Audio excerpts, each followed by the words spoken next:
one of the reasons I love doing these interviews to where you get to know people is you get to hear the stories. And I even learned things, by the way. This time we talked to Jamar Lovelace. He's the head coach of the EC Glass Hilltoppers. He talked about his time at William Fleming, his first game, and he talks about his time at EC Glass as well. It's Jamar Lovelace on the Sports Buffet podcast. When did Jamar Lovelace know that he wanted to be a coach? I knew very early that I wanted to be a coach. I knew I wanted to be around football. I actually wanted to be a strength coach before anything else. Loved the weight room, loved like the fitness aspect of everything. And when I graduated high school, I would have told you like I want to be a strength coach.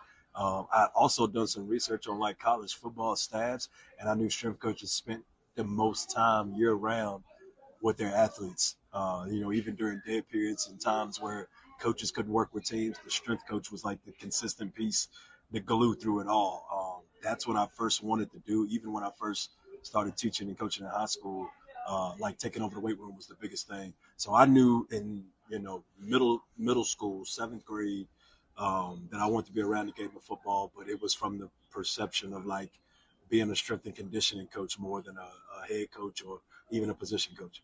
Obviously, you're not married as a 7th grader. So when you got married, did things change in terms of?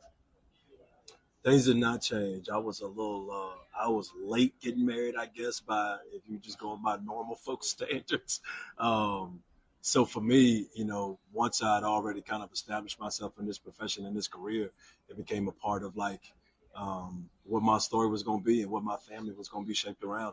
Luckily, I got a great wife who's A-OK with the scheduled demands and, how much you're pulled away from home and pulled and spread in all sorts of different directions. But did you still want to be that strength coach? Because, I mean, I feel like if you want to coach in college, I don't want to say have to be single, but you don't want to be traveling all over creation all the time.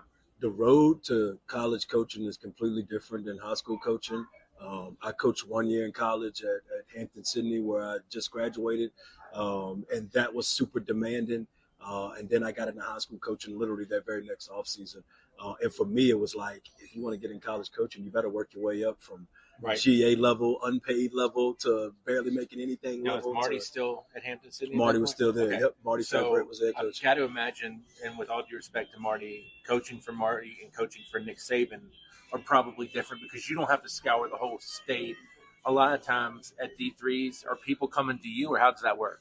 The recruiting is kind of, I would say, regional. I think, in the state of Virginia, every Division III school has kind of their local area that they're recruiting. And then most have pockets out of state, whether it's like a Charlotte pipeline to Farmville. Right. But it's still local and then with some regional aspects sprinkled in. Because I've talked to some guys that coach at D1, and they all had like a territory, like, Pennsylvania or West Virginia. If you coached around, like, let's say you coached at VMI, you might have a West Virginia, Pennsylvania area.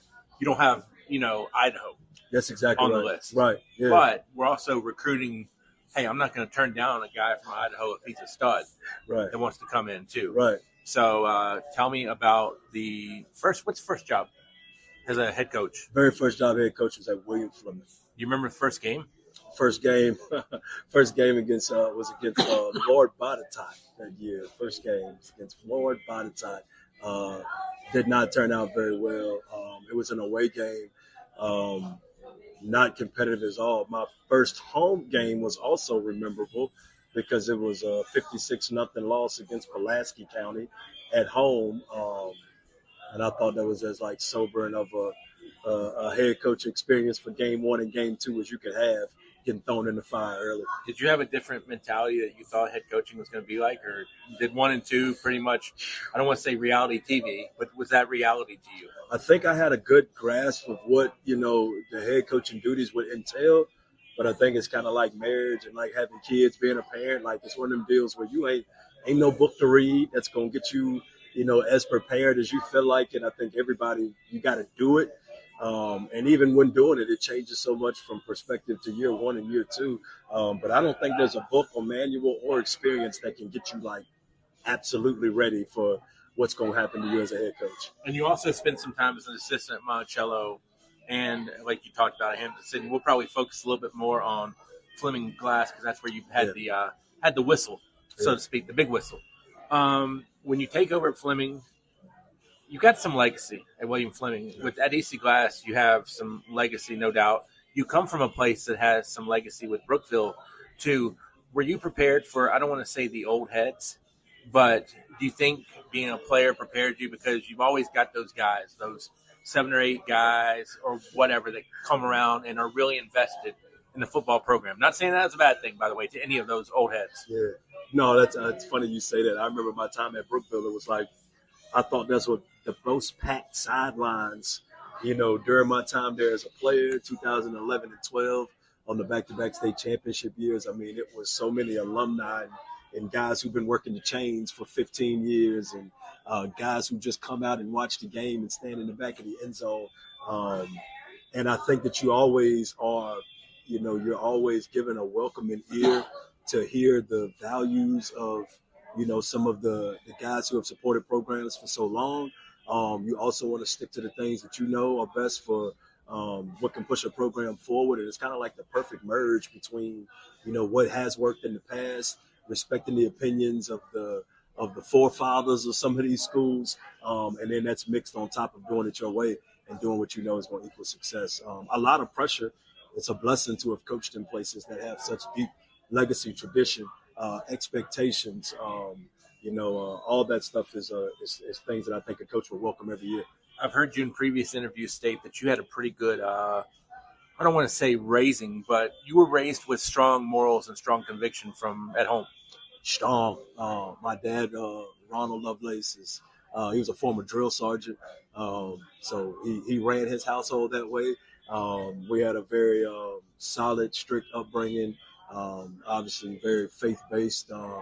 And, I'm thankful for that. It taught me a whole lot of lessons. And I think it's kind of shaped some ways I've gone about coaching as well. Siblings, older brother. Okay. He's 4 years older than me. LaShawn Lovelace is his name. Okay. Played at Brookville as well. Yes, sir. And mom? Mom, Melvina Lovelace, a retired dietitian, worked in the hospital for a long time. So, yeah, family's still here in the area and still coming to watch me coach on Friday nights. Shout out to the whole family. Didn't mean for it to go that way. But, Mom, you talk about mom being a dietitian. If you're a dietitian, that's another level of discipline, too. That dad, also, you talked about being a drill sergeant, discipline there. But you also have it with mom being a dietitian because you can't just stuff Twinkies or Ho-Hos in the mouth. And mixed on top of all that, dad's a pastor. So it's like, being a PK kid now. Right. And everything that you're doing is going to be looked upon. And, and dad was, he definitely had his thumb on us in the upbringing throughout the whole process, still does. So you have strong convictions because mom and dad kind of raised you that way. Then you get to a place like William Fleming, which also has very strong traditions and values. What did you know about Fleming before you took the job? I knew it was a very tight-knit community. I knew it was a community that had some legendary coaches who all played a part that superseded the natural kind of on-paper duties of coaching. Coach George Miller, Killer Miller, is a name that just rings in the whole Roanoke Valley. And it ain't so much just what he did as a AD and wrestling coach and football coach, but just what he did for a bunch of young men in the Northwest, Roanoke community. So I knew it was a big tradition. Even the coach right before me, Bobby Martin Sr., played at Tech. And, he was a guy who would literally stay the night sometimes, at the field house and just worked himself literally till he just couldn't work anymore.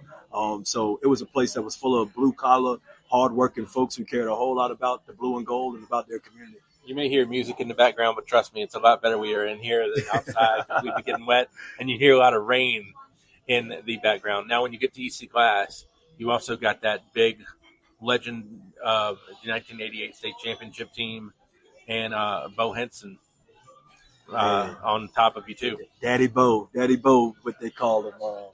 No, he's awesome. It's funny because my first couple of years at Glass, you would look up, fourth day of practice, and that's right when you got shoulder pads on, and you'd look up and see Coach Henson kind of standing over in the corner of the parking lot looking. And immediately our whole team would always run over there and speak to him. He hated attention. He hated guys stopping practice every time he stopped by. But, man, a deep tradition there. Andre Kendrick, B.B. Shavers, Neil Calloway, just so many different guys, Charlie White, so many different guys from the community would show up and show up often for our guys and for our program. And I think it just showed our guys how important this is to everybody. You got these, these older gentlemen now who ain't played in years, and they're still showing up, caring about what these 16, 17-year-olds and 18-year-olds are doing. So it's important to have a community that has people that's still showing up and showing how important their school is to them. Talk about what you think of when you hear the term relational, besides Jeff Woody. Constantly being able to make things matter for a kid. You know what I mean? Weightlifting, football practice, executing every play, all that stuff is super important to us as coaches. But you got to find a way to make that kid excited to show up for you every day, no matter what it is. And building that relationship is going to mean different things. It might be a ride home. It might be talking about food places. What's your favorite food? Have you ever been here? It might be taking them with you to a Saturday game. It might be, making sure like what you're wearing on the first day of school. Do you got your outfit right? There's so many different ways to make that thing, to build that relationship and to make it a real experience for the kid. Were you that's relational what I think about. when you were a player? I was very much so, man. Like my coaches were like, Because you had Woody. You were my closest guys if Right. you were my coaches, and that's the role I want to be for our kids now. It was like for me, any question I had, it always started with a coach. My schedule, my Right. class schedule. Tell me about this schedule. What classes are going to be a struggle? Which teachers are going to be hard? I mean, everything that I needed to know. The coach was the hub Right. of that information. And relationships still matter. I still call Marty Favret today. Anytime I got a question about anything, it's such a vulnerable game to play. And if you're doing this thing the right way, there's so many emotions involved that you got to be bought in to the people that you're working so closely with. Well, and I think today too, especially when you see like Hollywood, some movie, you'll because we're such a mental health society now, you'll see where somebody thinks, well, nobody knows who I am. How important is it to connect to maybe that third? Maybe that person's never going to get on the field as a player.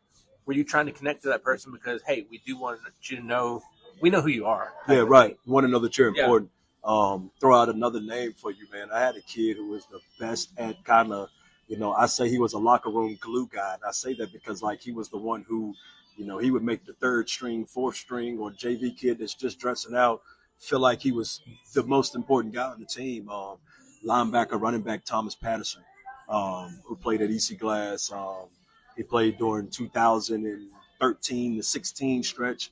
Went on to Glenville State and played. He's coaching JV for us next year at Glass. But, I mean, he was such a special kid because, like, no matter what your role was, I don't care if it was the one carry you had as a scout team running back, that went for 4 yards and got the defense's attention. He made everybody feel like they had a super special role. If the managers don't hear it during the timeout and you got to grab a water bottle and run it out on the field, he made you feel like, thank you for being locked in and getting that done. You need guys like that, man. I think that is the epitome of what a football team is. It's not the guy that's scoring touchdowns. It's not the guy that's on the field 24/7. It's those kids who don't get a lot of glory on Friday nights who still show up and bust their tail Monday through Thursday. At Fleming or at Glass during the COVID year? At Fleming. Talk to me about the COVID year. I think the COVID year was like the absolute biggest turning point in my coaching career. We had nobody was in the school building, so teachers had to show up and work on the virtual computers. Kids were at home. For us, we were able to continue workouts at 4 p.m. We had about 35 football players who would get dropped off in the mornings at the field house, and they would do their online school in the field house under our supervision all day long until after school workouts would start at 4 p.m. We also went on during that spring COVID season. We won the Region 5C at the time, and we ended up losing in the state semifinals game to Stonebridge. And I think a big reason why that was the height of our success was because of the time spent with our players during COVID. COVID was such a break in the routine. Most players, in the state of Virginia were at home for the vast majority of school days during COVID. For our players at William Fleming, they were in the field house with us before workouts. So they literally would spend, it was almost like a boarding school. It was like, pull out your computer and you're doing this work for 6 hours and then we're lifting weights and practicing football. And I thought we had the closest team we ever had, and we had more time spent as a coaching staff with that group of kids. One thing we have not talked about, I know you have the young man in the wheelchair on the sidelines a lot at EC Glass games. Jamari Hubbard. Yes, sir. Talk to me about how much he's humanized guys away from football. How much has he made them focus on not necessarily 100% on the field? Man, we're talking about like not just him, but even his dad, man. Like this kid comes to away games, he comes to home games, he comes to practices, and he's not, he doesn't have the fortune of being able to get out and run around and catch balls and run around and make tackles like our kids do. Yet he's so invested in what's going on. And I think it's just, the game of football teaches you so much, and that's one of the beauties of it, is that it teaches you, how much of what you're doing matters to others. So from the Jamari Hubbards to the Tom Trices to, just all these people who care about the glass community, it very much is a moment where you can step outside of yourself and see, how important it is what we're doing and what it represents and means to somebody else. When did Jamari start coming around? He was coming around with Jeff Woody. Okay. When I got the job, Coach Woody has said, I got a special assistant coach who, has got to keep his spot on the sideline. And that's the special assistant coach that Coach Woody was talking about. So he was actually coming around before my first year there in 2022. So, man, I would think maybe 2022 probably his first year. Do you remember your first interaction with him and his dad? Practice. Okay. It came down to a weightlifting session over the summer, and just asked if he was able to come out to practice some and if that would be allowed. And I told him I already knew who he was, and I remember seeing him on the sideline just when I would visit Glass and some of their games on Friday nights. And I was more than happy and more than willing to let him continue to be a part of the Hilltopper program. Let me ask a couple big games here real quick in our closing moments. The JF game where you guys, I want to say third quarter, y'all had the ball pretty much the whole third quarter. I know they feel like they got in a lot on that one play down at the one. Yeah. But talk to me about that. What did you feel like with that quarter? Because to me, that sticks out in my head. Man, so we got to stop on fourth down, the fourth and goal call at the one. Mikey Thomas, who we mentioned, and some of these other guys got to stop on defense. Shout out to Coach PRP, and was our defensive coordinator at the time. And that was early in the quarter. Early in the quarter. Literally, it was the first drive JF had right out of halftime. We got the ball left, I think it was 10 minutes in the third quarter. We had the ball at the 1 yard line. We drove the ball all the way down the field. We ended up missing a field goal, but we literally kept the ball until it was 6 minutes left in the fourth quarter. A 29-play drive. That's amazing. Longest drive, obviously, of my career. But a 29-play drive. We threw the football 3 times out of those 29-play drives. Good job on killing the clock, too. Good job on killing the clock. It was some penalties that kind of backed us up, put us forward. In a weird way, that helps kill the clock. It helped kill the clock. The drive became productive because of the time. It went off the board. So it was obviously we wanted 7 points out of it, and we didn't get 7. But the fact that we held the ball for literally a quarter and a half was a very big deal against an explosive JF team. Now, I remember after the game interviewing you and meeting your wife and everything, you talked to me earlier about you always like to take that walk back to the locker room by yourself. Where did that come from? Again, my last walk as a high school player when I was at Brookville, my last walk as a college player at Hampden Sydney was, kind of me just soaking in the moment. And, football is one of them games, man. You remember the smell. You remember what those cleats sound like when they click, clack, and there's so many details that you soak up and lock up in your memory box. And for me, those 2 moments were always very big. It was like the official closing of one chapter and entering into another chapter. And for me, that's what every Friday night is like. It's very weird to say, but you spend so much time as a coach watching film, from usually one Friday night after a game all the way up until Friday pregame, 5 minutes before you get on the bus and go play. So when you're done playing a team, it's there's some closure that's involved before you move on. And for me, that's part of the closure, good or bad. Successful or not successful. Walking by myself because I want to process this and close this chapter out, on my own. Love my wife, love my parents, but you can't walk with me. Can't walk with me. I can pick my son up. I'm going to play with him after the game, and we're going to run around and play tag, but then Daddy got to take that walk by himself off the field. What's the one thing when you became a head coach that you felt like you were not as prepared for maybe as you should have been? Because there's a lot of high school things to do Oh, for man, head coach? I am not good. Like when it's football season, I used to be able to like shut the door on everything else, and it was like, don't talk to me from August until December. You know what I mean? And as a high school coach, there's so many demands and things that you have to fit in during the week. And sometimes, you got a big priority, whoever you playing there Friday night, that's kind of hanging in front of you. Yet you still got to pause and do some of these things to keep the program and to maintain, just things as part of the job description. And as a head coach, I was not prepared for that because I wanted to kind of shut the door and do nothing but X's and O's. And there's a lot of other things that come with this job that can sometimes take you away from what you love most, which is the X's and O's. Well, I mean, like, the media guys that actually do it for a living, like we talked about Channel 10, Channel 7, Channel 20, Fox, WFXR, 24, 27, whatever you want to call it. They have responsibilities that are different from the rest of the world, so they've got to talk to Jamar Lovelace during the week. I remember it was my first year coaching. Like I would have some teams who we're playing an away game and their AD may send me a message on Monday night and say like, hey, shoot me the roster, like shoot me the starting lineups. And I remember sometimes thinking like, I got practice today. Like I'm not doing, and then you get to the game and some parent might wonder why they're not calling their kid's name. And, it's because, dumb Coach Lovelace over here didn't send the roster because he wanted to watch more film and he wanted to plan more practice. So that's just a good example of the type of thing that like, you make time to do it because it's beneficial to everybody, and you just got to prioritize time to do all the X's and O's just a little bit better. How much does it help that you have the understanding wife, the understanding parents, and the other people that are understanding of, hey, August to December, I might not see him as much as I'm going to see him from January till July. And I'm going to be real with you. I think, in this coaching profession, finding the right partner to have a relationship with is hard. I've coached a long time.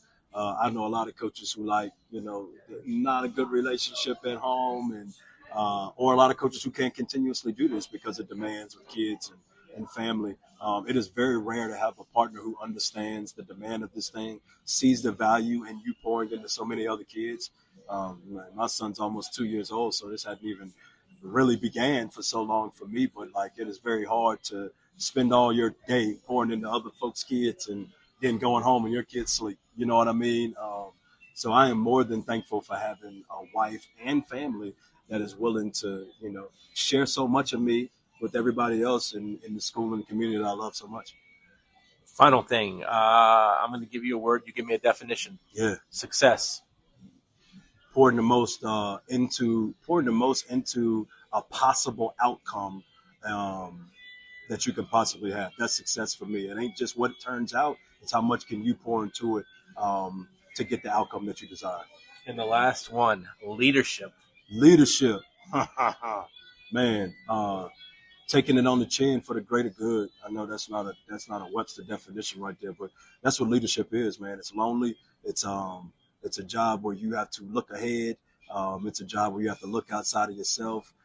It's a job where you have to constantly put the feelings and betterment of others above your own kind of, I ain't gonna say selfish reasons, but above your own personal priorities.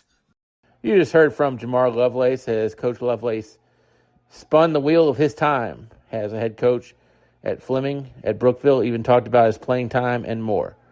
Jamar Lovelace, always willing to share some time with me, and I'm very grateful for that. You'll hear more of him throughout the season. For the Sports Buffet podcast, this is Bob Alvis.